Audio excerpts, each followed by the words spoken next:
I was so sorry for that They're lady. gonna have to pay. It was already more. They were already spent more than double what it should have cost, and they're gonna have to spend.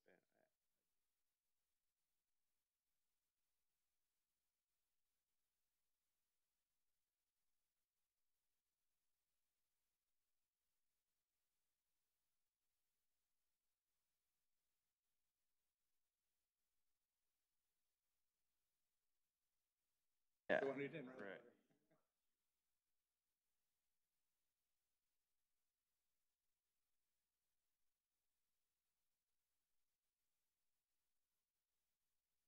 Photographer guy.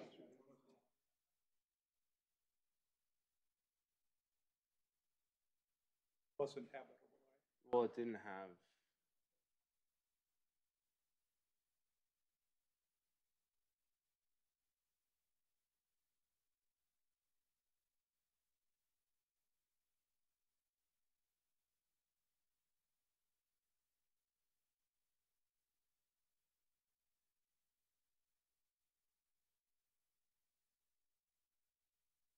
Rosa, are we gonna do the photos or is he gone? Here? You know that we're just. Yeah, yeah. He sent an email saying, "Oh, I'm gonna miss the photo session," but then he says, "Oh, I'm on my way." Like I don't know. I mean, I had to dig up my phone. There was we have like a group of Irish kids here, and he had a dinner with them. I was gonna go too, except I had a work meeting and I texted me at 14 minutes ago, so he should be here.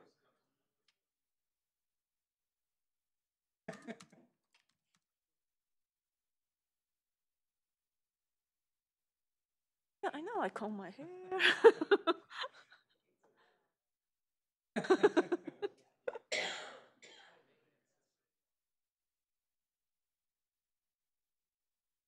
Thank you, Rosa. Okay. Okay.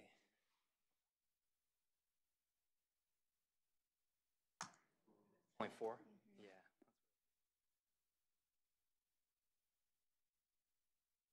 Okay. So we name it.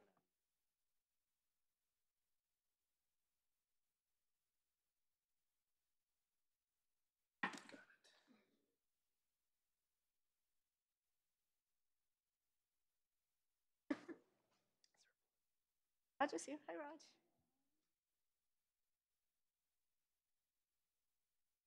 Is that okay? Quick photo session. Yeah.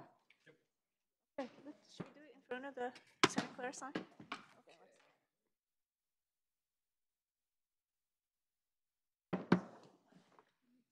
Calendar shots here.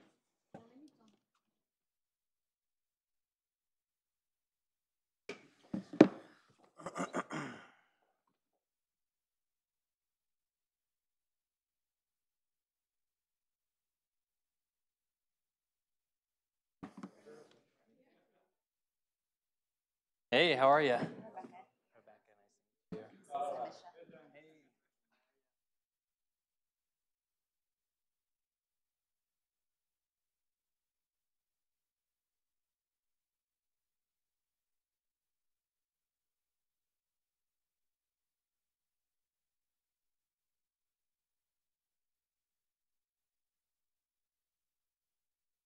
Thank you.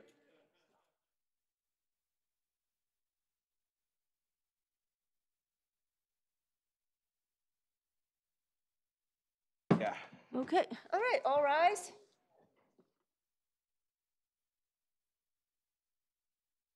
To the flag of the United States of America. To the republic for which it stands, one nation. Liberty and justice for all. Please remain standing. Statement of values. As we gather, we humbly seek blessings upon this meeting. May we act with strength, courage, and will to perform our obligations and duties to our people with justice for all. Let us seek wisdom so that we may act in the best interest of our people, our neighbors, and of our country. All this we ask so we may serve our community with fairness and respect, putting their needs before all. Thank you. Please be seated. Okay, where's my,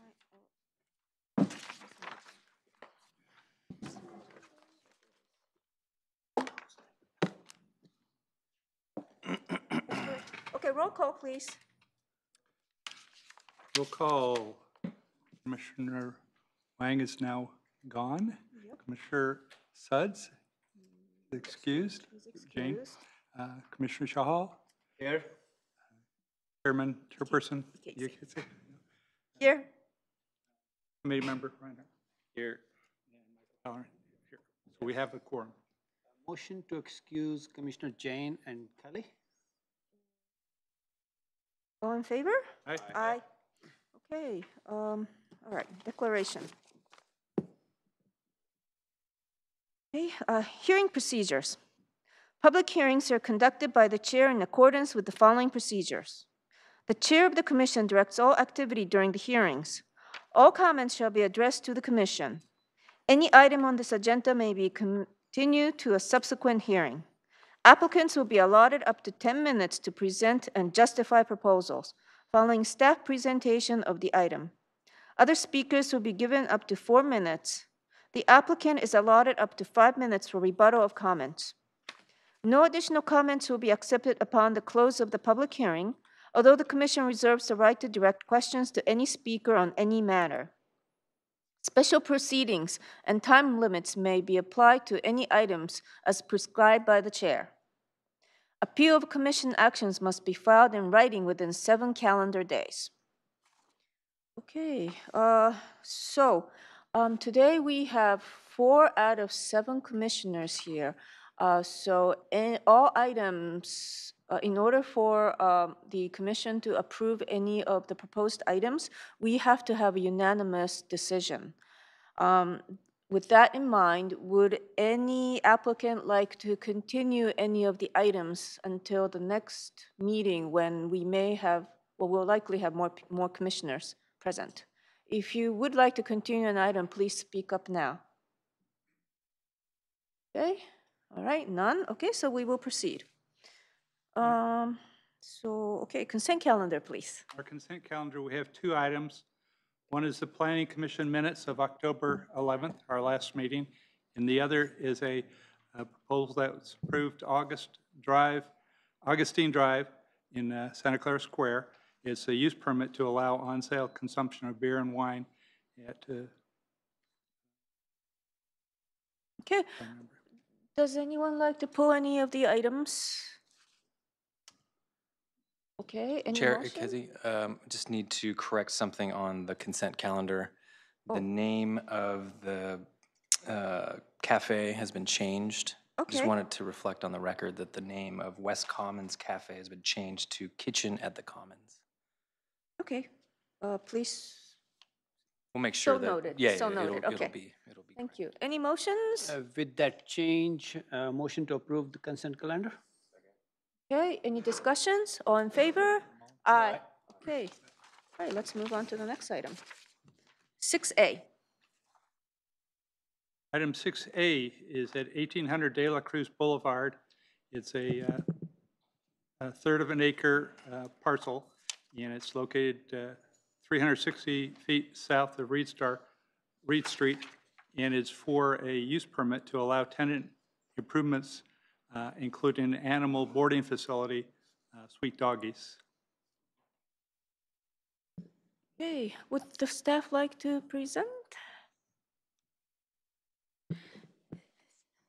Thank you, Chair. Before we have this staff presentation, I just wanted to point out we did receive correspondence regarding this item, which did request continuance. However, we do feel that the concerns have been addressed through the project conditions. We don't think continuance is necessary at this point, but that's up to the discretion of the commission. Who requested the continuance? There was a letter. It was stated in the letter that was forwarded to you yesterday. Oh, okay. And this was that. maybe the staff could talk about the legal implications in that letter. Right. I would like to point out, though, that it is under the procedures of this commission that all materials to be considered need to be submitted a week before the meeting. It's appropriate to, it's up to your discretion, obviously, to consider this information, but I'm happy to weigh in on any legal implications. Are we talking about that letter that we received? This letter. The letter about the that's from noise and the- Mr. Wayne Renshaw. Right. No. But, okay, I didn't see anything that's detrimental to this project. It's the letter from Bruce Tickenen. And then we received a letter of response from Wayne Renshaw and Oh, okay. Evan. Right. I would like to proceed, particularly given the small agenda, the light agenda tonight. Yeah, I Nice to get it don't see the any way through. objection to continuing either, based on what I read. And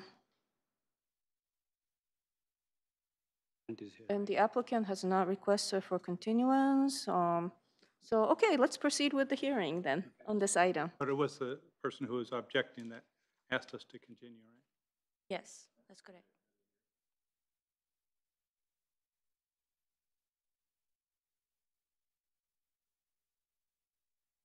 Anything earlier, so.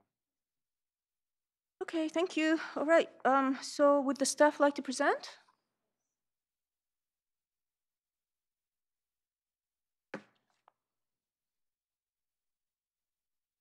So the site is located on the west side of De La Cruz Boulevard, south of Reed Avenue. This request is for a use permit to allow tenant improvements to an existing industrial building for conversion into an animal boarding facility with a partial covered outdoor activity area, landscape improvements, and a new trash enclosure.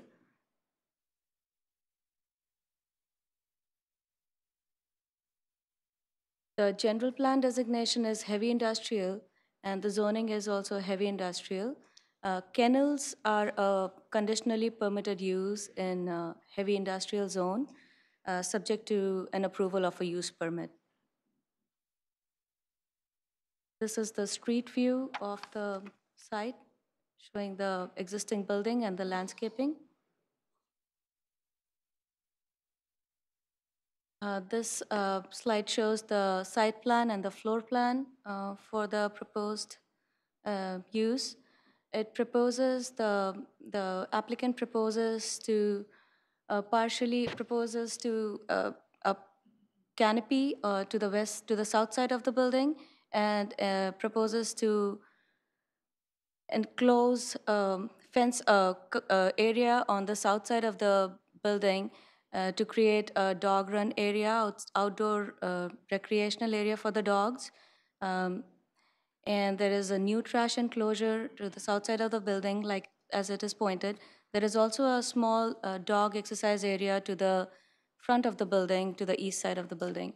The applicant is also proposing to restripe the parking to create 9 stalls. That includes 2 accessible stalls, and which staff thinks will be adequate for this use. The interior shows the kennel areas where the dogs would be housed. Primarily, they will be staying indoors. And there is a maximum of 90 dogs that could house in here of varying sizes.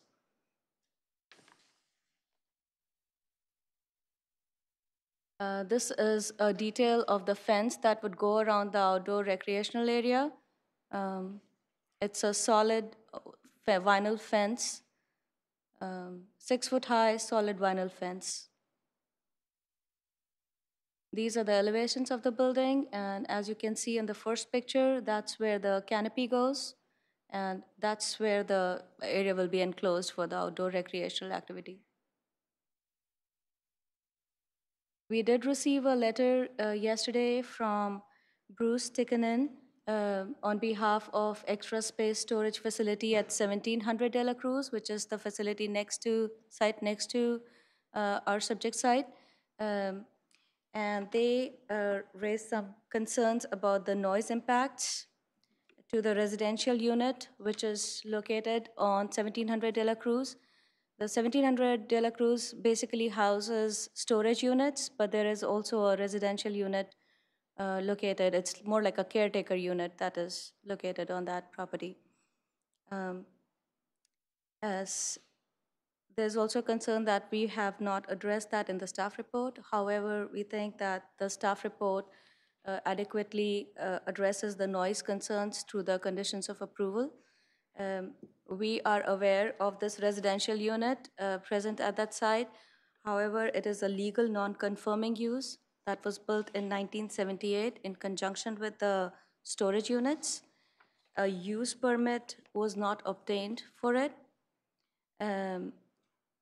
Pursuant to the section 18.50.040 D1 of our zoning code, a use permit would be required for such kind of a use.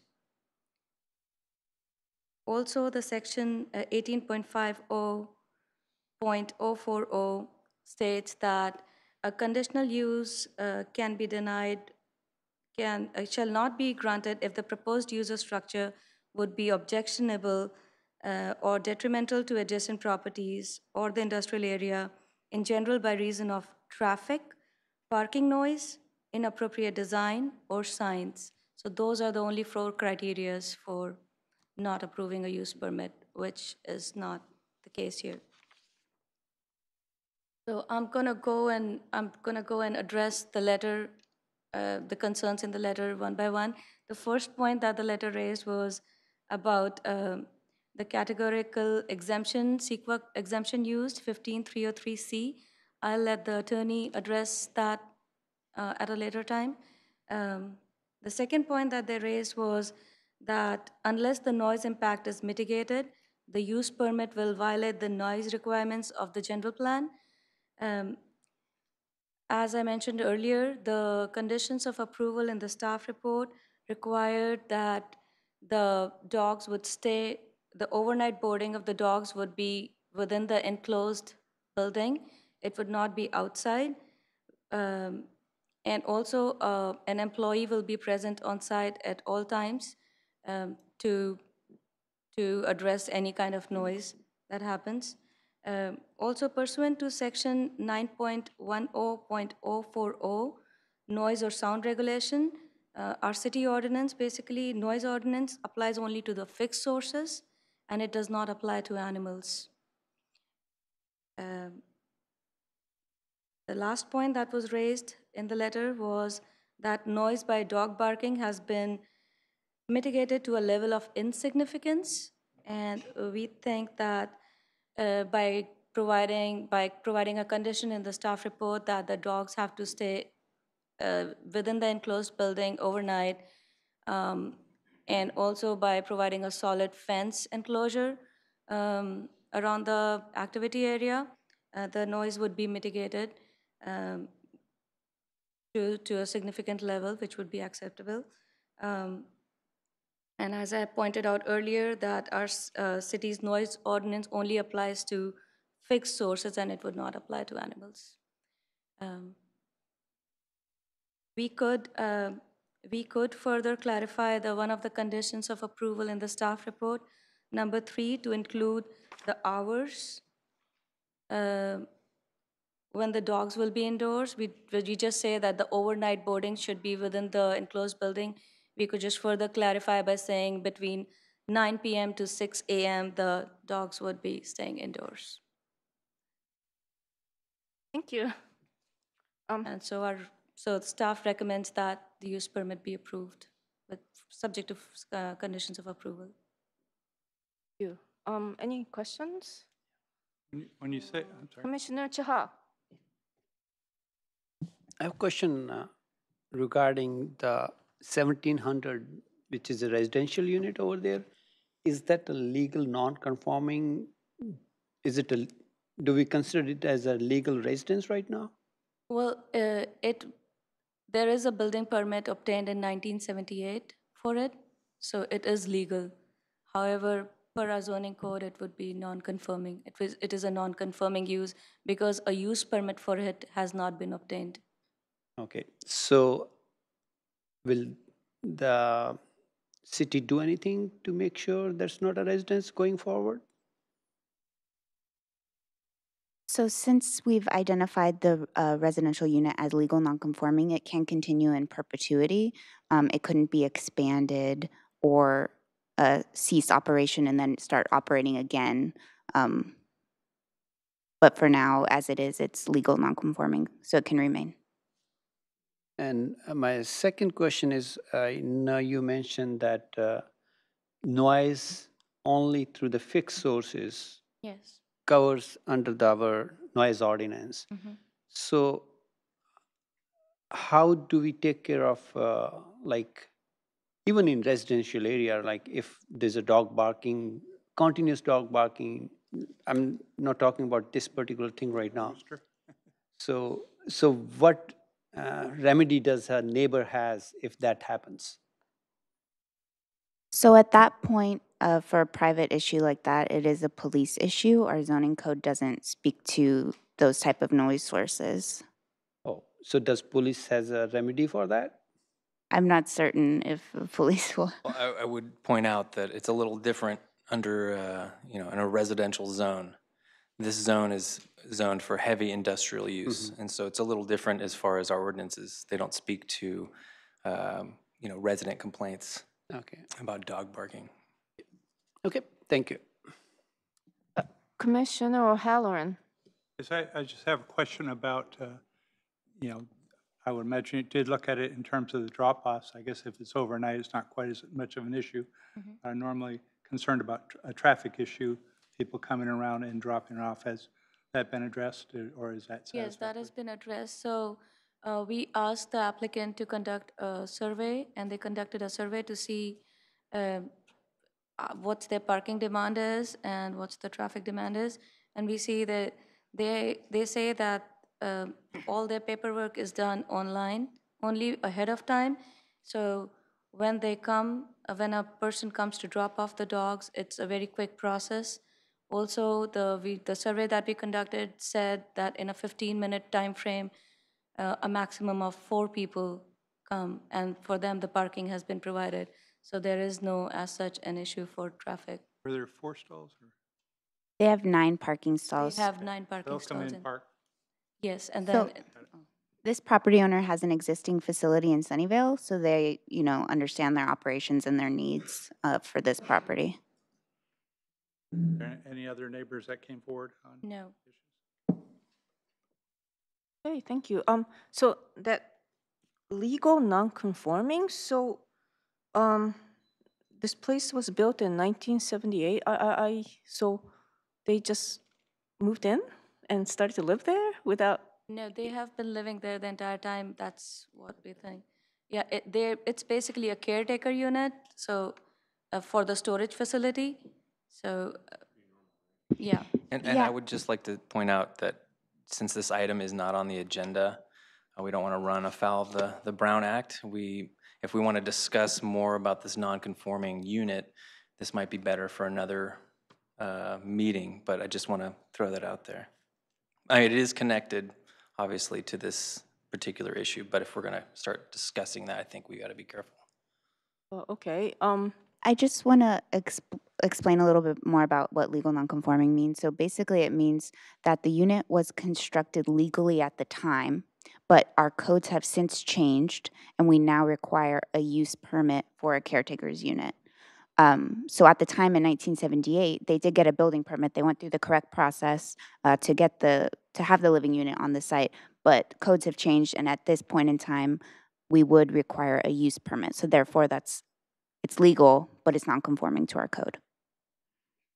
So back then, if they had the permit, they didn't need like to come to, for example, to come to the planning commission to get an exception to the zoning is what I'm hearing. Yeah?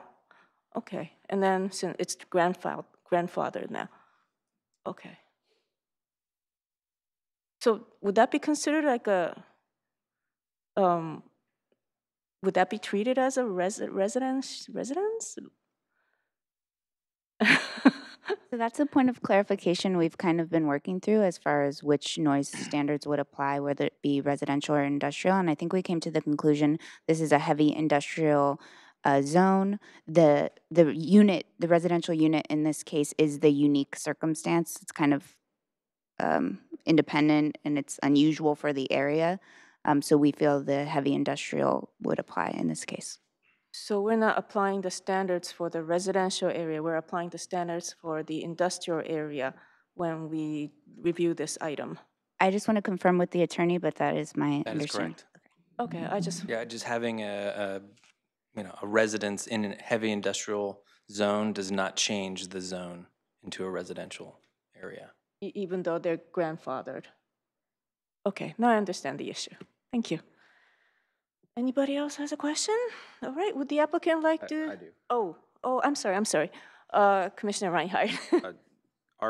Would this be the same zoning as if a new storage facility came in? This is what they would have to be classified under? Yeah, the heavy industrial, yeah. It's the Storage same. A storage facility is an allowed use in a. And these are normal, I mean, most storage facilities have these things. I know they do. So, So the caretaker unit would necessitate a use permit and currently. so it would, and then if we did that, and today it was a new project with a new use permit, it would be treated as industrial, right? Correct. Okay, thanks. Okay, thank you. Would the applicant like to tell us about your project?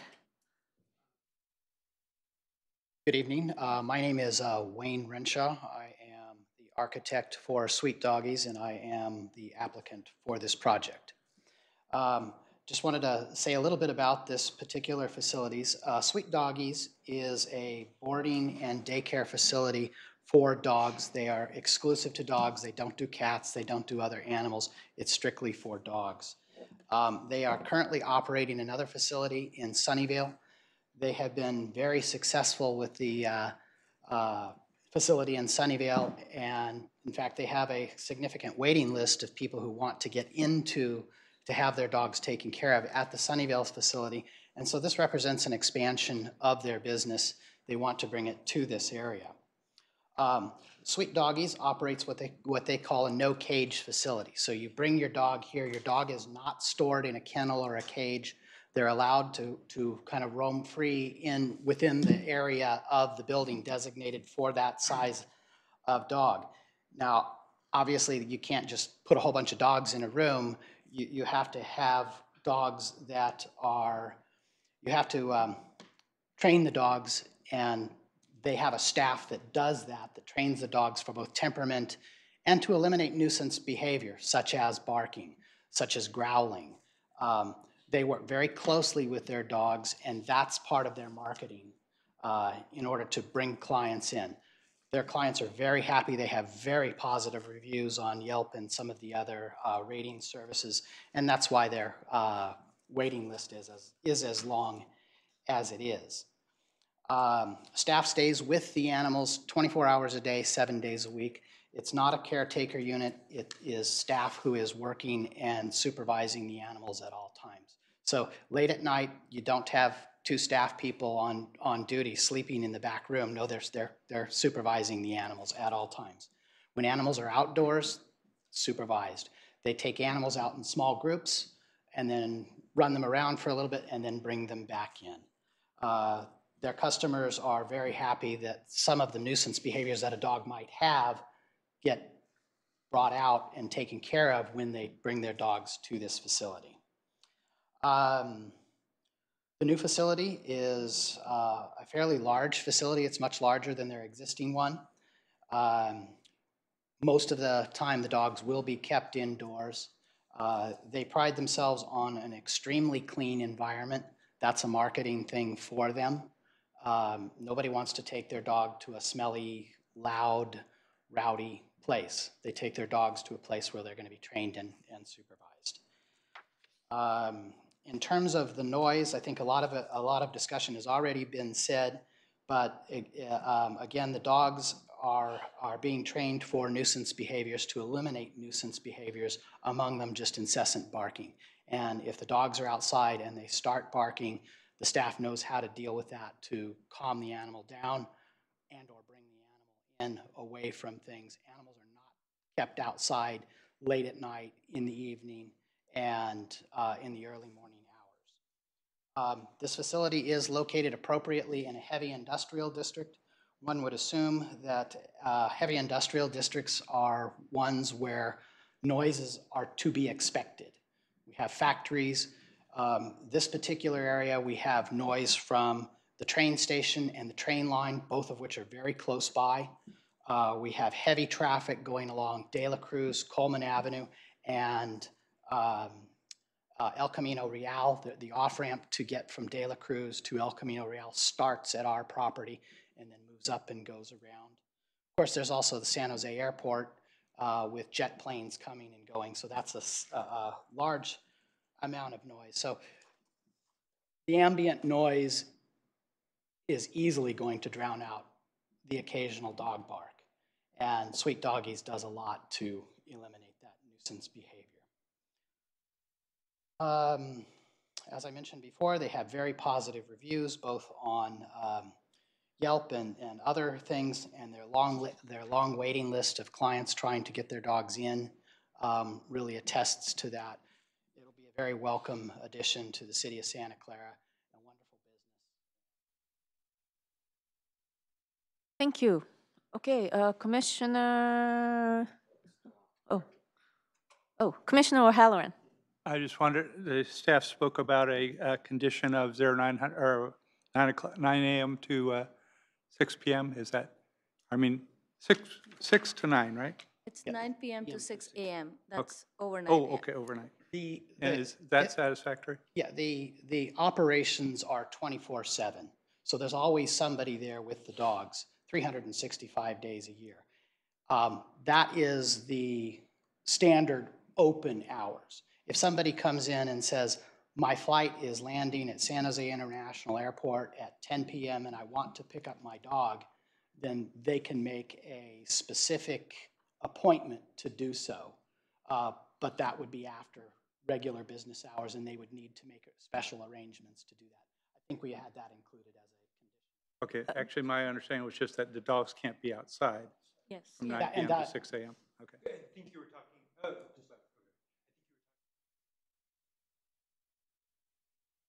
9 p.m. to 6 a.m. for outdoor use is an acceptable condition. Indoor use. Indoor use only. Indoor use only from 9 p.m. to 6 a.m. And then outdoor use, they could have dogs outdoors between 6 a.m. and 9 p.m. And Yeah. The hours of operation are basically 6 a.m. to 9 p.m. And what the condition says is that the overnight boarding has to be within the enclosed building, and that would be between the hours of 9 p.m. to 6 a.m. That is outside the hours of operation when Right. That's what you were asking, right, Commissioner O'Halloran? I was more asking about the outside, but now that you say that, as the applicant says, does that include drop-off and pickup? Yes, but They can do the it hours between- of operation say include 6 a.m. to 9 p.m. and also by appointment only if they are outside of these hours. So basically during the hours of 9 p.m. to 6 a.m., I think the staff is proposing to specifically say that between 9 p.m. and 6 a.m., you need to keep the dogs in an enclosed area. And I believe Commissioner O'Halloran wants to know if that condition will be acceptable to the applicant. that's correct. And yes, it is. Yeah, yes, that condition is acceptable to the Okay. applicant. Great. Great. Any other questions? All right. Okay.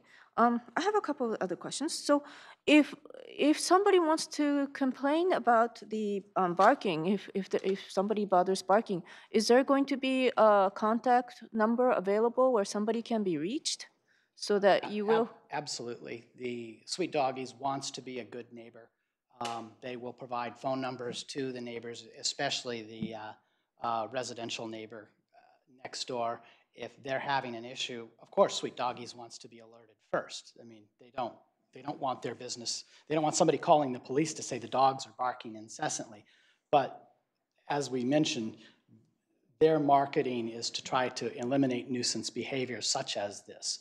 They don't want their dogs barking. If you can imagine 100 dogs barking all at once, you couldn't run a business that way. I understand. So you said that somebody's going to be working 24 hours, so that person can be reached if a neighbor does not feel Absolutely. happy about. Absolutely. They Okay. have somebody on duty at all times. Great. And so do you want to tell us some of the measures that you take to keep the dogs from barking? I'm going to let my dog Sure. owner here. Hi, folks. Thanks for taking the time. I'm Evan, and I just want to also thank you folks for working so hard on this. This has been a very thorough process, and we appreciated you coming by and visiting the property and all of the thought into it. So like Wayne was saying, our customers pick us because we keep the dogs quiet and well-behaved. That's why we're actually right next to the city of Sunnyvale's version of this, and they've never had a complaint, and we've actually never had a noise complaint. When the dogs first are potential customers, we do a temperament evaluation that there's no charge for, but it's first to make sure that they're going to be a good fit, and we think we can deliver on a high quality of service that our customers demand and we demand of ourselves. Then from that point, they're in small groups with a dog trainer 100% of the time. The dog trainer's watching the dogs for nuisance behavior. If they notice something that shouldn't be happening, they'll immediately intercede, and they use a combination of positive training techniques, which I can go into more detail if you're interested, and timeouts, and a lot of different training tools, and they draw on their years and years of experience in order to keep the groups calm and quiet. I feel silly, I forgot to say this or do this, but we actually have webcams that our clients can look at any time, and if I had thought of it, I would have said, oh, we should put the webcams up on this big screen so we could take a peek and see what the dogs are up to right now. You'd probably see them all snoozing, but that our customers are constantly checking in and in evaluating the job we're doing moment to moment. So not only is it really important just to be a good neighbor, but it's also really important because if we don't get something right, somebody will know immediately. And so, yeah, and we've had a lot of success at that. And we've actually even gotten compliments from customers where they've said that when the dog went home, their neighbor said, oh my gosh, what's been going on? The dog doesn't bark anymore. It's so nice to have them be a better member of the community. I need to tell my friends about your service. So do you screen, when you do the initial screening, do you turn away any dogs? We do. Wow. We've been fortunate enough to have a wait list, and ultimately our first priority is to have it be that any dog that we meet ends up in a position to succeed. So if we're not the right fit because the dog maybe isn't going to be safe with other dogs, or we don't think it's going to be a situation where they'll do well, we would much rather point them in the right direction. Say, hey, maybe there's a one-on-one trainer that you could try, or a dog walker that might be a better fit, and ensure that not only are we protecting that individual dog, even though they won't be a customer, but also that we're protecting our existing clients. And so we put a lot of effort in getting that right. And actually, we even offer some free daycare for new customers, so they can try it out and make sure it's a fit they're excited about. And they watch on the cameras, they talk with staff, they see how their dog did. We know we're taking care of a part of the family. And Thank you for explaining that. Thank yeah. you. Anybody else have a question? Okay. One thing I just wanted to say Sure. also is that we're a real good member of the community in other ways. That something that we're real proud of is we've worked to hire developmentally delayed adults with a program that places people who are formerly homeless. We've done a lot of fundraisers for charities, and had some a cool one of our customers did a fundraiser just this week where they raised a bunch of money for a shelter, and they're running the New York Marathon and that sort of stuff. So we plan on being there for a long time, and not just being a business that operates, but being part of the team and having it be that we're a real positive for the community in a lot of ways. Thank you for your very time. much. Thank you. Okay, would anybody in the public want to speak on this matter? Yes, please come up. Yes, Stephen Hazel. You notice what he was talking about. It's heavy industrial. He's forced, right? Look what you guys done, really. The irony of the whole thing. he's forced to do his business in the heavy industrial. Actually, the dogs are more at risk, right? There's chemicals and flammable material. That's heavy industrial, right? It'd be better if it was in light industrial. It's probably the best he could do right now. But there could be better places. Like, what are you doing at Lawrence? And so you always talk about noise. What about the homeowners have dogs barking all the time? How come he's and they're gonna be inside? I'm thinking, Lawrence and El Camino, that big project. Remember? You tore out Coles. It's like wall-to-wall housing. It's like 900 Kylie. I go, what's going on? You guys are messing up, dude. We got to take back our city. I used to live here about 50 years. I moved up north. He knows me. God, what have you done to El Camino? There could be places right there we could walk to place. He's over there.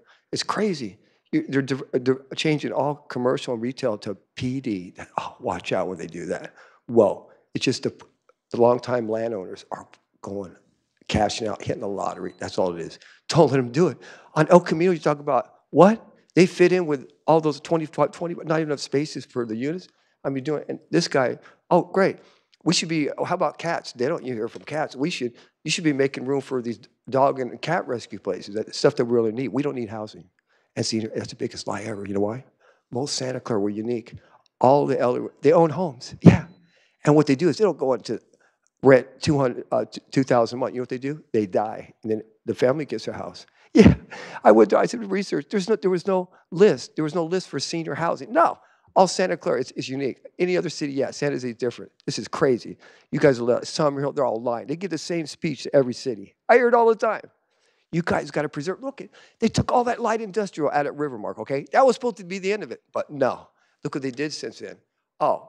What's her name got in there? Well, you know what I'm talking about, the mayor? It's, oh, God, that guy was dirty. When I moved here in the 60s, man, I know that guy. Whoa. She was my age in high school. Oh, they're raping everything, man. You got to put a halt on this stuff. No retail. No, when the cops, that's retail. It closed down at night. You do not put houses. Oh, yeah, the bus is here. Oh, I heard that right. Come on. It's ridiculous. Okay, thank you. I have a card from Mr. Bruce Tichinen. Very good. A good Russian name.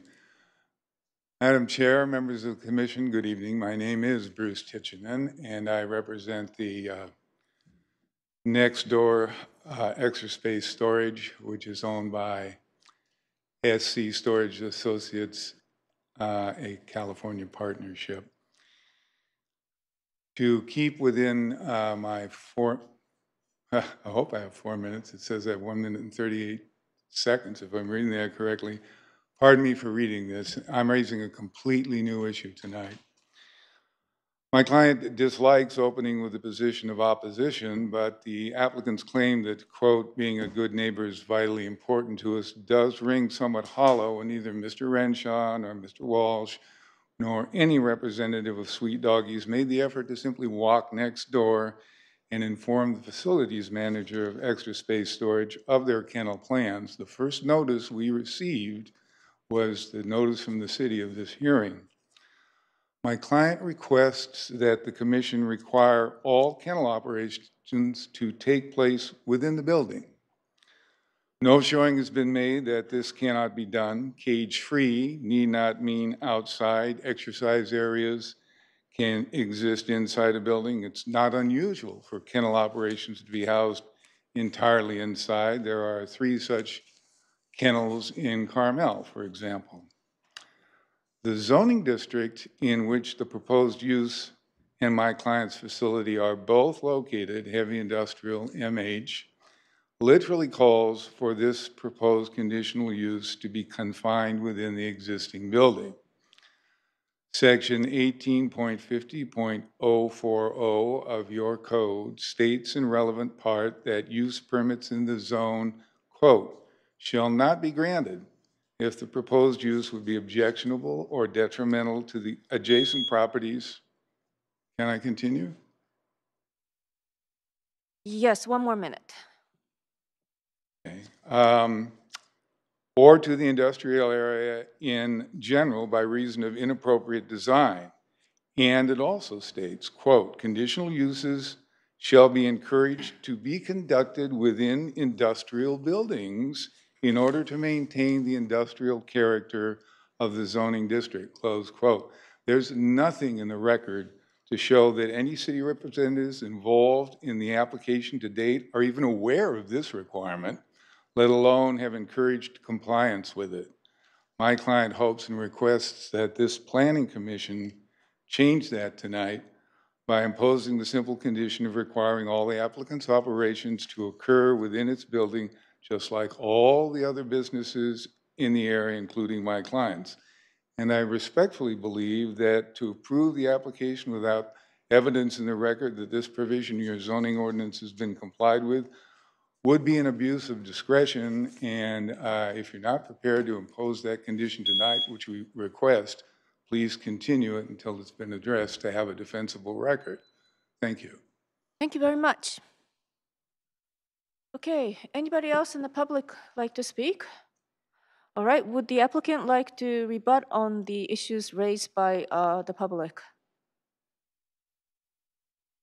I just wanted to say that you know, it's important to us to have the outside area as a place for our customers to use the business. I confess I'm not entirely sure with some of the claims. It seems to me, having been by that neighborhood a lot of businesses do a lot of things outside, probably including the public storage people and other We'll places. address that with the staff soon, Yeah, so. but so I'm just going to have to also kind of object to the characterization that these folks didn't work really hard on it. We've spent a couple months talking about this with folks from the city, and I don't think they rushed into anything or being casual about it. I know how hard they worked on it, and that I just fundamentally disagree that you know, it's anybody's rushing into anything. That we really considered this, and we've got a great game plan to have things be a good part of the community. Thank you very much. Oh, I'm for the project, so Okay, we need to ask the public to speak when it's their turn. Thank you.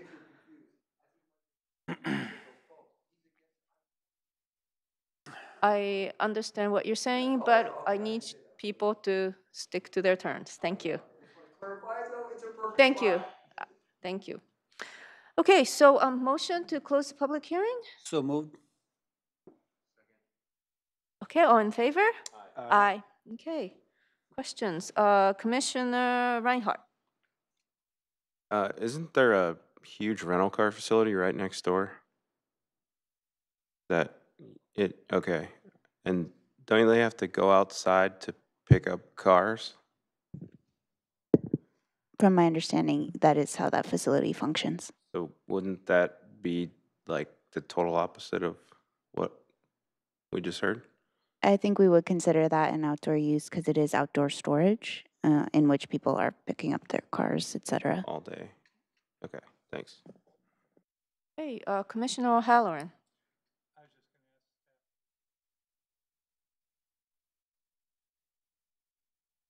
The legal issues that were raised specifically to the city ordinance 18.50.040, which is the city code dealing with conditional uses in industrial zones, heavy industrial zones.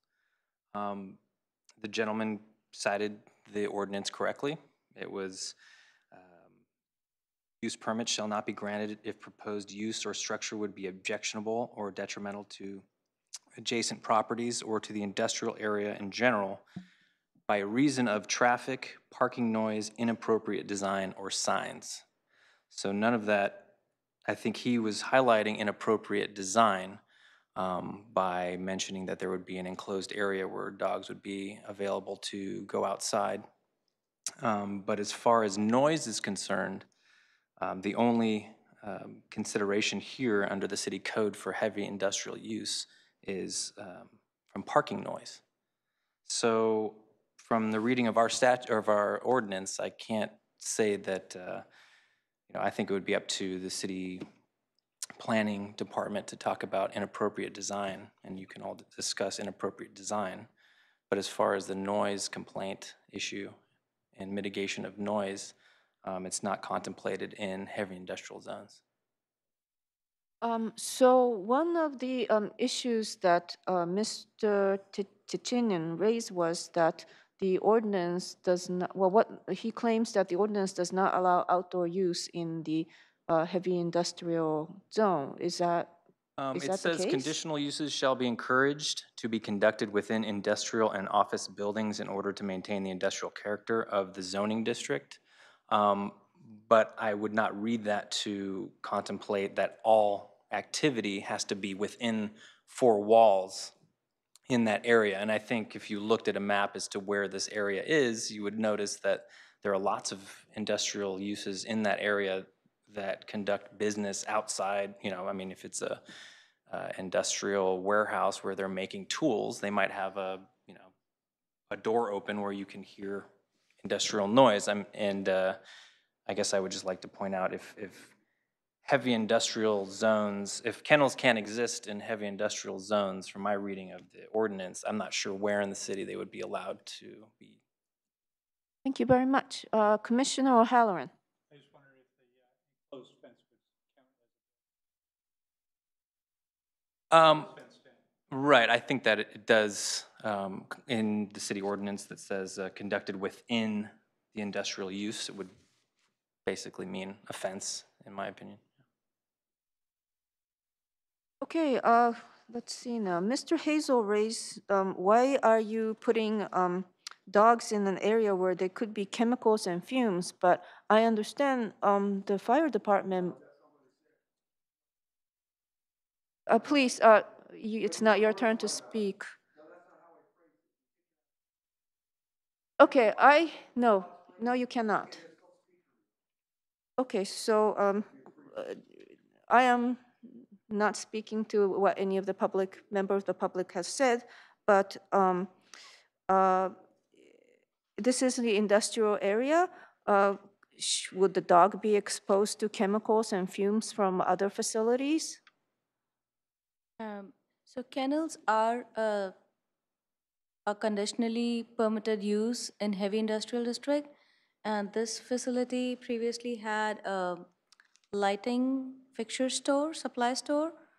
So we think that this would be inappropriate. It would not have any kind of hazardous materials or anything.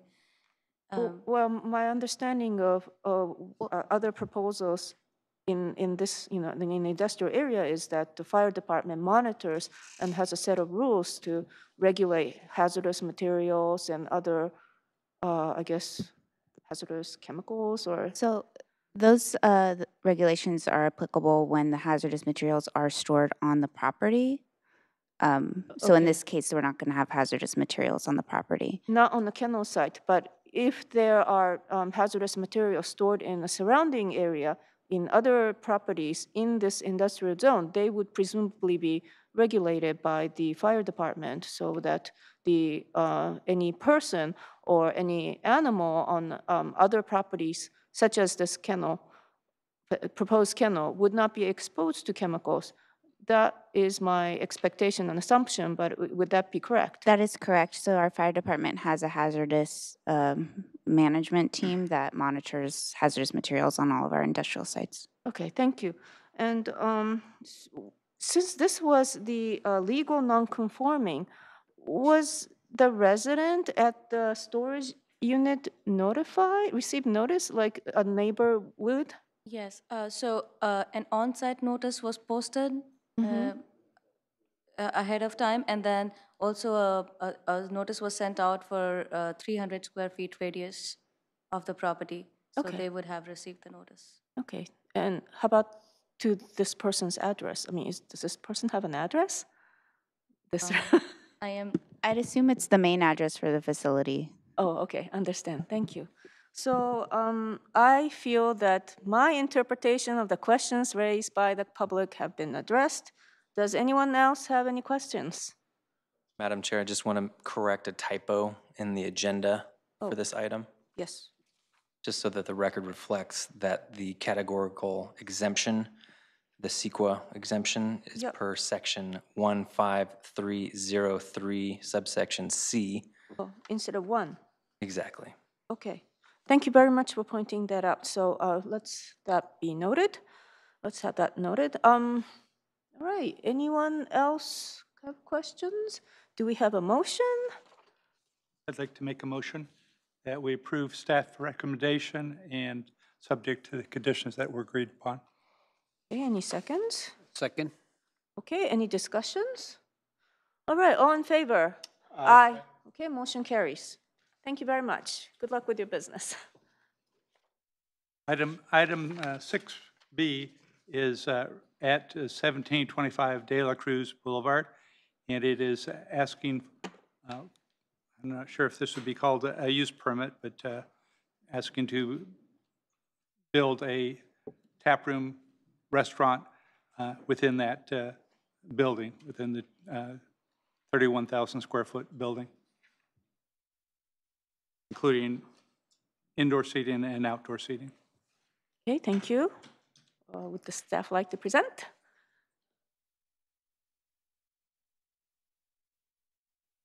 Oh, do we have to say something about the appeal? The use permit? The appeal of the use permit, I'm sorry. Yeah, I mean, we are approved the use permit. Did I have to say something about? Oh, right, the you can appeal? appeal. What you just, are you talking about the Sweet Doggies Yes, recommendation? Right. Yes, they can appeal it within 7 days to the city council. 7 working days. Okay. Oh, maybe he heard it. He's still there. All right. It says that on our website as well. Okay, thank you. So thank you, Madam Chair. This is item 6B, located at 1725 De La Cruz Boulevard. So the request before you is for a use permit to allow a conversion of a 2,535 square foot light industrial zoned space in an existing multi-tenant building. The conversion would be to a restaurant with beer and wine service and occasional distilled alcoholic beverage sales, with up to 70 indoor seats and 12 outdoor patio seats and occasional live music entertainment. The general plan of the property, as well as surrounding properties, is Santa Clara Station focus area, and the zoning of the property, as well as the surrounding properties, is light industrial. So here's a view of the proposed site plan, showing the restaurant location in the upper right-hand corner. The applicant currently operates a catering business in the front, right next door to the subject unit in Suite 1. The property has 2 access driveways on De La Cruz, as well as 1 access driveway on Reed Street. So here's the proposed floor plan. They would provide, like I mentioned, 70 indoor seats and 12 outdoor patio seats. The outdoor patio is proposed to be separated from the rest of the surrounding parking lot by a metal fence and a small landscaped area. The project would be required to provide at least 1 Class 1 bicycle locker and 4 Class 2 bicycle racks for employees and visitors, the locations of which have been identified on the site plan. Food for the subject restaurant would be provided by the applicant's adjacent catering space, and then carried through an interior door that connects the 2 spaces. So here are the proposed storefront elevations, which would be located on the side of the building. As you can see on the 3rd elevation, that is where the outdoor patio area would be located. And they're also proposing a new roll-up glass door. So here are some details about the specific use allowances. So the restaurant beer and wine service would only occur with food during their regular hours of operation. The restaurant could be rented out as a venue for corporate or special events up to 20 times per year, and during those events is when the distilled alcoholic beverages would be served. They're also proposing up to 20 special event uses per year, and this would include live entertainment or music up to 10 times per year. The proposed hours of operation would be 11 a.m. to 11 p.m. Sunday through Thursday, and then 11 a.m. to midnight on Friday and Saturday, with the outdoor patio being closed 1 hour after sunset each day. All of the private events would have to comply with these hours of operation. So here are a couple of considerations that staff looked at when reviewing the application. The property has a total of 111 parking spaces, which is well more than the minimum of 77 spaces that are required. And the proposed restaurant would support employees and visitors of businesses in the surrounding industrial area. So the city's industrial areas have historically been under-supported by restaurants for employees and visitors. So staff's recommendation is to approve the use permit to allow the restaurant in the light industrial zoning district, including the on-site sale of and service of alcoholic beverages with up to 70 indoor seats, 12 outdoor seats, and occasional live entertainment, subject to the conditions that are proposed. Thank you very much. Any questions? Okay, no questions. Would the applicant like to present or speak to us? Tell us about your project.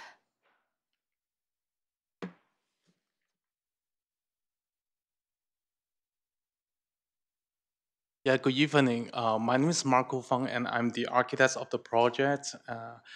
I am addressing the architectural portion of the project. Has the city staff well explained the intention, the architectural portion of the project, and I just want to emphasize that the proposed exterior design is is carrying the same theme as the lights industrial building. Therefore, like having the aluminum garage door, and also with the the metal on the metal guardrail around the outdoor dining area. Thank you. Would you like to say something? I'm the owner of Handheld Catering, the neighboring business, and I'm proposing this development, which I currently occupy the space now as my office portion. I do want to turn it into a tap room restaurant. We're planning on changing really not much in the area and serving food all day long, and hopefully can benefit the whole area, the whole neighborhood, because there's really no restaurants or anything in the area. And I hope to make the area better once all the new developments come in across the way also. So not really much to say. It's pretty much in the description there, plan description. You look confused. There's a bunch of big developments across the way that I think will help this project be successful. I guess I didn't see. Which is the I Gateway didn't go take a look. Crossings and the Coleman Highline project. Oh, okay. So, are you going to have, like, what kind of events do you think are you planning? Events would be for corporate venue space rentals.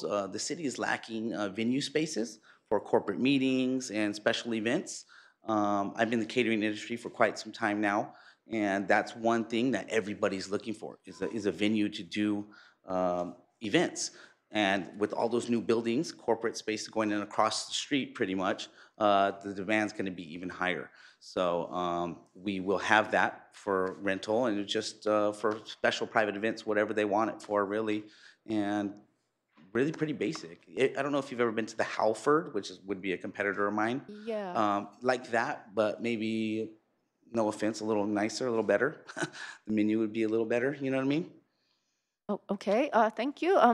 Commissioner O'Halloran? I was primarily concerned about the parking. It's at 77, sounds like quite a few.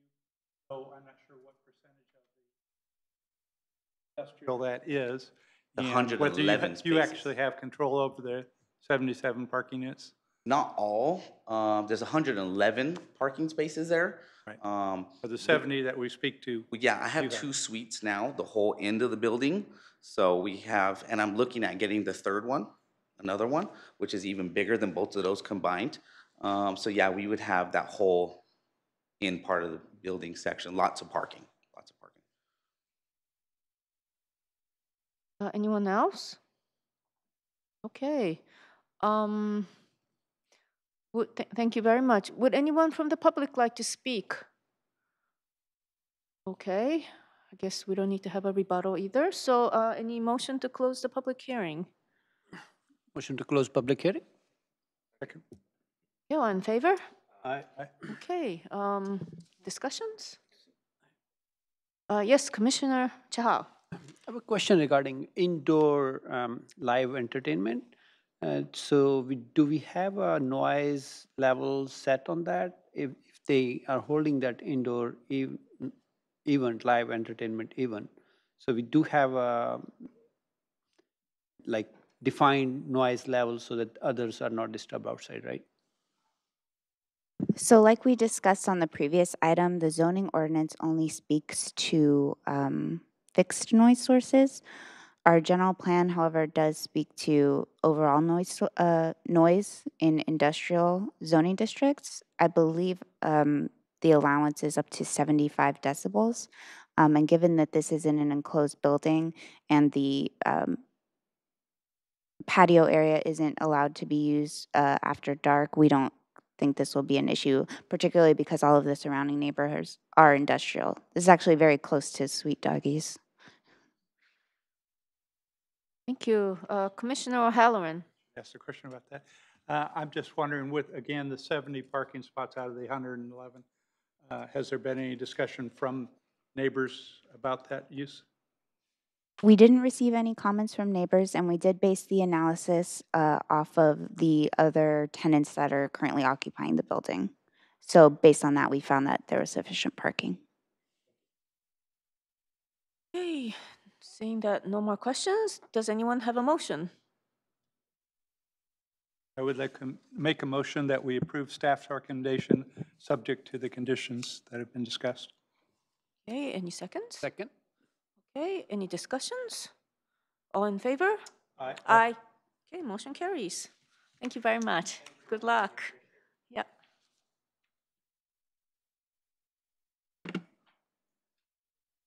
Night.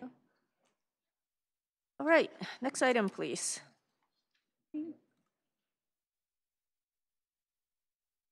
Item 6C is a citywide amendment to Title 18, Chapters 18.06, regarding commercial marijuana activity.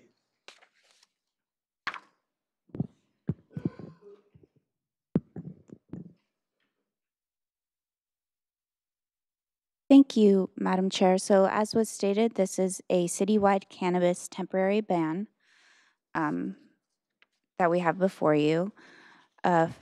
So this is based on a recent legislation, Proposition 64, which was amended by SB 94. Based on that legislation, licensing for all types of commercial marijuana operations would begin on January 1st of 2018.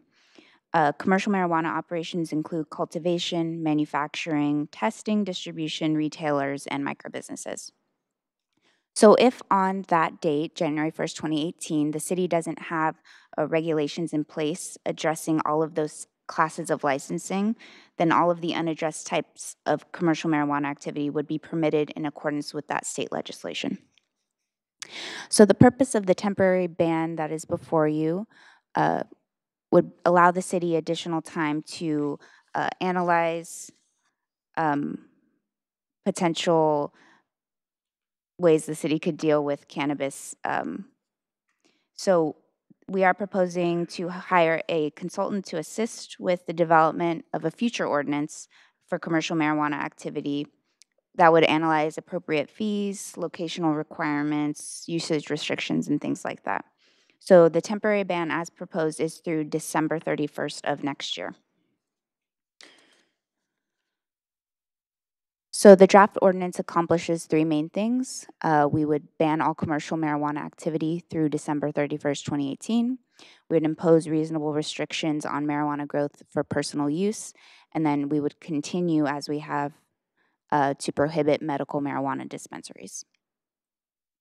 So our staff recommendation is that the Planning Commission recommend that the City Council adopt the proposed amendments to Chapters 18.06 and 18.102 of our code.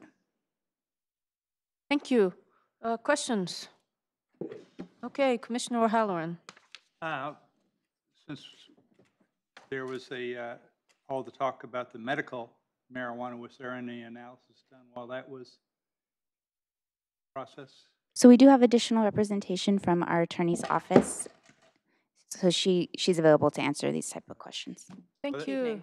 That was my question is, have we been looking at this since it was discussed as a medical dispensary? So the medical marijuana laws have actually been on the books for many years at the state level. The city's ordinance banning medical marijuana within the city's jurisdictional boundaries has been on our books for a shorter period of time. That ban went into effect approximately 5 years ago, I believe. And at that time, that ban was appropriate for our city. Since that time, the laws have changed. In fact, since that time, we had the MRSA passed, and then the AUMA passed, and then the governor's trailer legislation passed. So we've had a great deal of legislation in the area of marijuana regulation at the state level since our local ordinance was passed, banning medical marijuana. This temporary ordinance seeks to ban all types of marijuana, regardless of whether it's for medical purposes or non-medical purposes, in accordance with the state law, which is seeking to bring all marijuana regulation within one large umbrella. So that's the issue, just bringing them together. Exactly. Have any other cities nearby gone through this? All 13 in Santa Clara County are banning. None of them are. None of them are allowing commercial marijuana at this time. The only city in Santa Clara County that allows any type of marijuana at this time is San Jose, as you know. San Jose allows medical marijuana. San Jose has a ban on recreational non-medical marijuana in place at the moment. All other cities in Santa Clara County also have bans on all types of marijuana, whether medical or non-medical. We are putting in place a temporary ban on all types of marijuana uses. I'm sorry, I misspoke. Not all types of marijuana uses, all types of commercial marijuana applications, whether they be medical or non-medical. San Jose is most likely going to allow commercial marijuana, but they are, like all the other cities, waiting until the state finishes its regulatory scheme, which it has not done yet. Although we have general sort of wide sweeping legislation at the state level, the California Code of Regulations for the Department of Consumer Affairs, Fish and Game, Water, all of those types of regulations that are actually going to tell us what the rules are relating to marijuana, those have not been promulgated yet. And as a result of that, cities like Santa Clara are in a position of looking at regulatory options without knowing really what the standards are going to be from the state level. That's why we're asking for the temporary ban. And will we be working with other cities rather than individual analysis where there'll be any sort of group analysis? Most likely not. However, there are portions of the regulatory analysis that are dependent upon what goes on around us. So primarily the portions of the law dealing with what they call saturation analysis, determining whether or not there are too many marijuana businesses or licensees of any particular class within a jurisdictional boundary. That saturation analysis is based on the population of the city versus the population of the county, and then the number of licensees in the city versus the number of licensees in the county at large. Is that part of the state regulation? It's part of the state regulation, yes. How that's actually going to be implemented in cities like, or in counties like Santa Clara, where we have just one city that has all of essentially a monopoly on the business currently, and all the other cities have nothing, and we also have a population that's 1/10 of the population of the large city. How those analyses are actually going to play out in terms of what the state's going to allow is unknown at present. I mean, if you work the analysis through based on what the state law currently says, it basically allows for 1.25 marijuana licenses for the entire city of Santa Clara, which most likely is not going to be something that the state is going to stick with. There's going to be some further regulation on that topic. Commissioner Reinhardt. So do they have a timetable, the state? Because isn't that the point of the whole year thing? The state's timetable is essentially saying we are going to start accepting applications and processing them for approval on January 1st of 2018. However, they don't have a limit or a requirement on themselves for when the California Code of Regulations has to be updated. So even the applicants are going to be applying for licenses to have business when they don't exactly know what the rules are going to be with regard to how they run their business. So it's kind of a gray area at the moment. And another big question is going to be, where are these people actually going to be located? I mean, there's not going to be, if you pass the ordinance, there's not going to be a city in the entire county of Santa Clara that allows for non-medical marijuana as of January 1st of 2018. So there won't be any applicants, or there won't be any licenses actually issued by the state for the entire county. So it's a little bit of a gray area, but I just don't see that there's going to be any significant movement on the licensing front until the state finishes its regulatory scheme. Okay, can you go back a couple slides about the growing? Oh, right there. Sorry, it was just one. No, go forward again. One more. It was just one slide. So, what does reasonable restrictions mean? So there should be a draft of the ordinance in your materials. We have worked with the fire department here in the city of Santa Clara, as well as the fire department in Sunnyvale, to come up with a list of what we consider to be reasonable regulations on marijuana growth for personal use. The state statute allows for each resident unit to grow 6 marijuana plants and harvest the fruits of those plants for personal use. And those are not to be sold or given away or anything like that, but just for personal use. And we are not allowed to ban the indoor growth of 6 plants or less for personal use. Specifically in the state statute. But no, but it says indoor? Or I would yes, assume it specifically says indoor. So you can't do it outside? You can, but we are allowed to ban the outdoor outdoor growth. We are not allowed to regulate, or not allowed to ban the indoor grow within a person's own residence unit.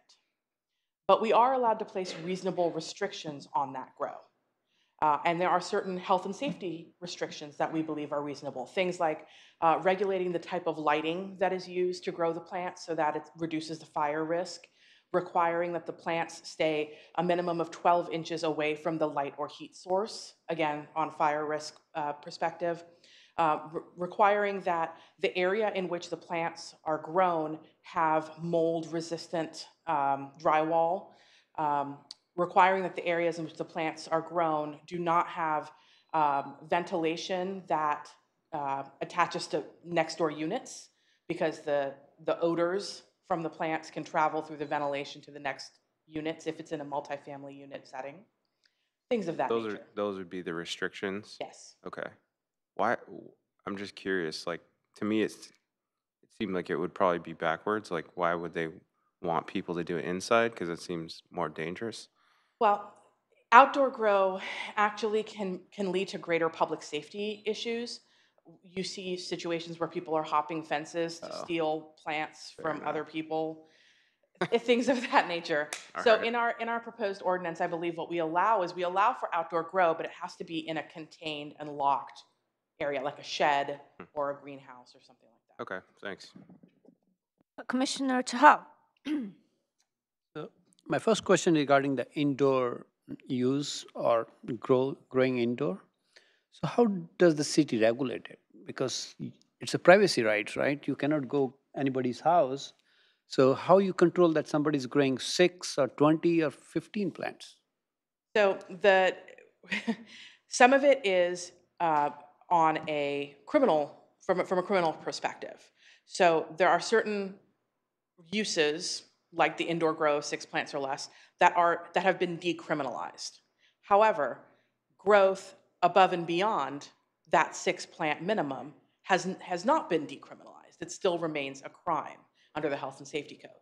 And as a result of that, if the police department was presented with sufficient evidence to constitute probable cause to believe that more than 6 plants were being grown in a particular residence, they would be able to obtain a warrant and go and search the residence to determine if that violation existed or not. In addition, because we are placing our reasonable restrictions in our ordinances, if there was a a sort of a building inspection scenario, and we determined that those reasonable restrictions were not being complied with, we could issue citations. We could, just like we would with any other building citation, we would have the prosecutorial discretion to view this as an administrative or misdemeanor, however we wanted to approach that. And does the city has to make specific ordinance on this one? Like you mentioned, when it goes to the police jurisdiction, do we have to make some ordinance? Hey, what can police do in such scenarios? So with respect to the police making an arrest for a violation of the health and safety code regulations, that's under the state law. We don't have to put anything in our ordinance for that. The reasonable restrictions on grow, which include things like lighting and ventilation and things of that nature, that would be in our ordinance. It actually is in our proposed ordinance. And nobody has to take any permit for that? Correct. Okay, okay. And my second question regarding the medical marijuana. Yes. So can a doctor in Santa Clara City prescribe right now? Absolutely. No problem. No problem. Okay, but it cannot be dispensed. Correct. It can be used as a medical marijuana in Santa Clara. Correct. Right now, but it cannot, There's no commercial commercial application allowed in the city at this time. Okay, thank you. Okay, I have questions too. Is the city going to be licensing dispensaries when we have the ordinance in place? Is it going to be a city thing or a state license or? So the ordinance that you have before you is a temporary ban. Yeah. Okay, so during the period that the ban is in place, the city will not be taking any action to allow any type of commercial activity in marijuana. Understand. Okay. On the state level, the state issues licenses. Okay. Okay. But a part of the state licensing is for the applicant to tell the state that they have complied with the local regulations. Oh. Okay. So if there comes a time after the entire analysis is complete in the next year that the city decides to allow certain commercial applications of marijuana sales, then we'll put into place a licensing structure within our city to handle that. And that licensing structure will have to be complied with the applicant, and the applicant will have to tell the state that I have complied with my local regulations. Oh, understand. And you said something about 1.25 per the entire city. So Yes. is that going to be first come, first served basis or? We don't know. And like I said, I don't think that 1.25 is going to stick. Oh. I think that would be sort of counterproductive to the purpose of Prop 64 to allow for such types of regulations. I mean, if you have, number one, you can't have a quarter of a business. And number two, if you only have one licensee across all types of classes of licenses, which is 6 different classes of licenses, it simply just, it's essentially saying you're not going to have a licensing structure. So I don't think that number is going to stick. So can we ban this indefinitely or that's against the state law? I'm sorry, say? Can we ban indefinitely or is that against the state law? It's not against the state law. You can ban something, you can ban commercial marijuana indefinitely. Our city council has made it very clear that they don't want that to happen. They want the analysis to go forward. Oh, I They see. want us to retain a consultant and do a really thorough analysis to determine what classes of licenses would be appropriate in our city, if any, what locations would be appropriate in our city, if any, the number of licensees in each class that would be appropriate, if any. So all of that sort of thorough analysis, the council really wants to see that happen and wants to have the results of that analysis provided to the council before moving forward on determining what type of regulatory structure we want. Okay, thank you. I remember seeing like a place called Angel Care. Like, Sure. Is that gone? It is gone. Oh, I see. Yes. So since then we don't Angel have any Care more. is what prompted our medical marijuana statute. Oh. A few years ago. I see. At least that's what I can recall. And Angel Care is not operating in the city. Oh, okay, thank you. All right. Any more questions? Oh, I have a question. Commissioner O'Halloran. I'm not sure why this has gone to the Planning Commission if the council has already made those recommendations. Because it's a change to our zoning code. The temporary ban, Talking more it's about- not an urgency ordinance. The process issue. It's a process issue. This is not an urgency ordinance. We're bringing it on as a properly noticed ordinance that's in our zoning code, so it comes through the planning commission. Thank you. Okay, thank you very much. Would the member of the public like to speak on this matter? Hi, Stephen Hazel. I'll just cut right to the chase. That Angel Care and others run by the police. Yeah, they do it all the time. Like, you know why they didn't shut them down in San Jose?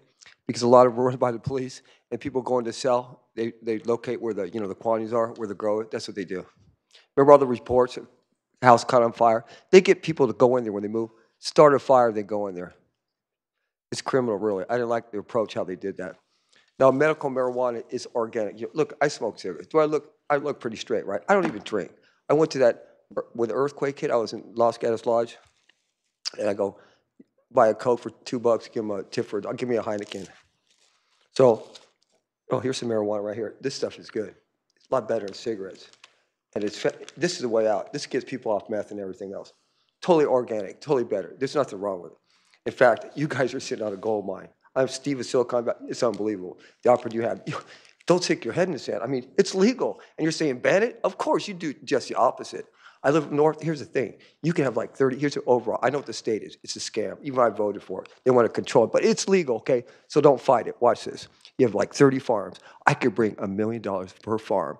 30 million, up to 150 million to the city. An organic. You know how you do it? The farms grow it. They just pay one fee. It goes to all the, there's retail. Oh yeah, there's dispensary, there's retail. It's legal. Watch this. There's no tax. And this stuff, instead of $100, it's only, I dropped the price less than half. We smoke everybody. State of Washington, Colorado, they screwed it up. Dude, I got the inside. This is bigger than Silicon Valley, Apple, Facebook. You guys are on the, everybody screwed this up. This is big, and we can change the state law because they're not going to allow for like 30. Up in Reading, where I'm at, 50 farms. Dude, they could bring in like $250 million a year, I swear. This is so easy. You don't ban it. You don't ban it. Of course, you encourage it because it's going to be illegal. You're on the forefront. I'm giving you the edge right here. You guys could just, and this stuff is good. It gets everybody off the hard stuff. It's true story. Thank you. Oh, and there's one last thing. Can I say one thing? Much. You gave the other guy one more minute. Just one more last comment I want to say. There's no advantages right here. It's all disadvantage. No, one last thing. It's real important on here. Sir, you're done. It says plan a thing. There's no advantages Please to sit marijuana. down. And their excuse right here. It says preserve the health, safety, and welfare. That's their excuse for ban. Health, Sit safety. down. You gave the other guy a minute. I just asked for one more minute. If you want to preserve the health, safety, you approve this. You do just the opposite. You ban it. These guys are head in the sand. They don't know nothing, okay? Get everybody on heroin, okay? You tell me. Okay, all right. Next item, public presentations. We have to vote. All right. Hey, No. Oh, that's right. I'm sorry. yeah, it's legal. Yeah, quick, go over. Sorry, you need to vote on closing Oh. public. Close, yeah. I'm also a patient. Okay, all right. Motion to close public hearing. So moved. All in favor? Aye. Okay, any discussions or questions? Okay, I will say, it seems to me that if we don't approve this, we're just adding another step. If we're going to recommend to council to do something they're already going to be doing, it doesn't make sense to not approve it. that what you said makes total sense to me too. Okay, anybody else has a comment? Okay, do we have a motion? I make a motion to approve staff recommendations subject to conditions. I'll second that. Okay, any discussions? All right, all in favor? Aye. Okay. Motion carries. Thank you. All right. Item number 7, public presentations. Anybody in the public would like to speak? The only thing I said, I know Okay, it's the you same have 2 thing. minutes, sir. Yeah, I'm also the creator, but I'm also a patient. Yeah. Now, sometimes they take me wrong. When I throw out something about, hey, should be live here, I died on drugs, the best place was there. But I'm sarcastic sometimes. I mention about the chemicals, like you complain about this, but hey, take care of those. That's cool. But the problem is with you guys, you got to watch out, city council. I've seen how they're raping all the places. It's ridiculous. All the stuff. Now, here's the deal. He knows me. He was at that meeting. Watch. Will the person who really got Osama bin Laden please stand up? I'm already standing. And I knew before Obama. Not only did I get a sob, I knew before Obama. You know the day 5-1? We had a city council meeting, and he was there, right? There's one other person, and Jamie McLeod was there. And guess what? I was the first speaker at 8:45. I pull out my daily 3 ticket. It symbolizes Osama. Had him for 10, never in public. I go, I waited 10 years for this. Look at me, Jamie's going, hey, we're talking about the stadium wasn't built yet, right? And I'm telling you, what happened was, I delivered the USA Today paper. Now, who has a city council meeting? He was there. I called it. Even before Obama was waiting like that, I already knew. Can you believe that? It's a true story. And they're wondering, what the heck happened? And later, they didn't realize, my job that night, I delivered the USA Today paper. Not only did I get it, Salma, and know before Obama, I delivered the paper that night. Isn't that all like American? 373, the long route to, I started about 9 o'clock, I got back, Sunday through Thursday night. It was weird. I wasn't even gonna go to that meeting. I go, you know, it's the first Sunday. I go, it was May 1st, the irony of that, right?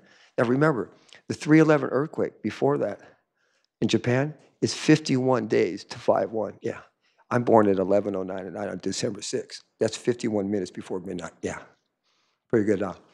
Hey, I called it, man. Not only called it, I knew before. Hey, I'll tell you right now, you know the whole Maya and the whole thing? It's a fraud. Rob O'Neill's, he's a fraud. They used my intel. I got him. I located him, I did. At the speed, I gave him 3473. That's how I found him. And then they're going to kill. Dude, let him talk first, right? Why wouldn't they let him talk? Yeah, because he would have said, hey, they're protecting me over Hey, here back thank you in very much. Bush and Cheney. Yeah, Thank you. Bush and Cheney were behind 9/11, dude. I got him, Okay, man. so I do I called it. need He's a witness. to, Hey, do you need a motion to close public remember that. I presentation? can get the 9/11 commission. You don't need a motion. You can actually Right. just announce that you're closing. Okay. All right, so the public presentation is closed. Let's move on to reports of commission, board liaison, and committee. Anybody have an announcement? Any committee assignments? Okay, let's move on to election of secretary. We have Commissioner Reinhardt nominated for the position of secretary. Do we? Motion to approve. Sure. Yeah. Motion to approve Commissioner Brandon Reinhardt as secretary. I'll second that motion. Okay, any discussions? He's very good. I agree. All in favor? Aye. Aye. All right, motion carries. Had you voted against yourself, you would not be secretary. Wanted to point that out Yeah. after the fact. Yeah. Okay, anything else to report? All right, I just wanted to, I presented at the council yesterday about the opening, so hopefully we'll have a good person joining us very soon. Okay, Director of Community Development, Miss Rebecca. Thank you, Madam Chair. I just want to reintroduce myself to the commission. I'm Rebecca Bustos. I'm going to be the acting development review officer now that Gloria has Congratulations. retired, at least through December 1st, and so we'll see. So for the upcoming agenda items, we do have 2 use permits that'll be coming before you on November the 8th. I did want to mention to the commission, we do not have any items as of yet for November 22nd. And we also have, I believe, a few absences already confirmed for that day, so that may end up be canceled. But I just wanted to let you know in advance. As far as city council actions, yesterday evening, council did approve unanimously the Summer Hill Senior Housing Project on El Camino. That also includes 17,000 square feet of retail. So that'll be before the architectural committee at the end of November, I believe November 29th. Thank you, thank you. So it comes back to us? To the architectural committee. Oh, okay. Did they give any estimate as to when they're going to get on that? The Summer Hill? Oh, as far as construction, I'm not certain. Commissioner Chahal. So I have a question regarding yesterday's approval. I did raise an issue regarding some traffic numbers because the 2 reports dated August 4th, 2017 and November 16th, 2016, they picked up the same traffic data which was taken up in May 2016. But the data was changed in both the reports. And I know Mr. Andrew as well as Hexagon representative, they mentioned that the data was updated by VTA, and that's why the report was updated. But in the latest report of August 4, 2017, it was not mentioned at all that data has been updated, whereas very specifically it was mentioned that data was from May 2016. So can I have access to the real data they were mentioning on that VTA data, which was, they mentioned that which made the changes because they reduced the exactly 200 trips on southbound Scott and El Camino on the PM, and the projected data was reduced by 199 trips. Instead of 1254, it was reduced by 199. And there was some other data was changed, but this was a drastically changed data. So can I have like a feedback on this report, like how the data was changed, what VTA data was used to make these changes, please? Yeah, definitely. So all of the information we have is public record. So I'll ask the project manager, Steve Lee, to forward that information to you. Okay, that would be nice. Thank you.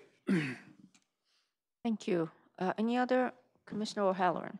Oh, I'm sorry, but I actually, now you said, Sure. I just wanted to confirm there was a appeal of a planning commission item that was approved by council. It's on the, I forget the street, Oh, correct. So I believe that was at the Padres. October 10th City Council hearing. The Los Padres, the commission denied the appeal and upheld the zoning administrator's denial, but council did overturn that decision. So ultimately, the minor modification was approved. Do you know whether the applicant from last session began with some of the same issues about closeness to the walls? I forget what you call it. Did they appeal? Or are Yes, they? it was the property owner who appealed to Okay, council. so that'll come up. Or is that the same one that we're talking about? There's one that I'm had a sorry. art studio. Oh, the art And there's a- studio, that was at the last planning commission, correct? Right. So that one was appealed, so that would move forward to council. Okay, thank you. Any other? Oh, Commissioner Reinhardt. This up before, but I wanted to ask about attending a training at the Water District on CEQA on November 3rd. It's like, I don't know exactly how much, but I know it's less than $300. Do we need to Make a motion make a for that? motion? Yeah, you need to make a motion, but as far as confirming whether or not, I don't know the rules behind how much you're able to accept. Is the city going to pay for your entrance Yeah, to this? we've Okay. done a lot Yeah, more than that in the budget. past. We have budget. We have budget. Okay, okay, Yeah. that's fine, yeah. Okay. I think, So I make a motion to approve up to $300 for, Let's do 4 just in case. but Okay, I up- think it's only 250, but no problem. Okay, Up to I'll you. make a motion to approve up to $400 for Commissioner Reinhardt's training at Water District. Second that. Okay, all in favor? Aye. Aye. Okay. Hopefully the planning department you. can get a deal. Yeah. You have a Okay. budget, right? All right, so you covered the upcoming meeting already, so any motion to adjourn? So moved. All in favor? Aye. Thank you very much.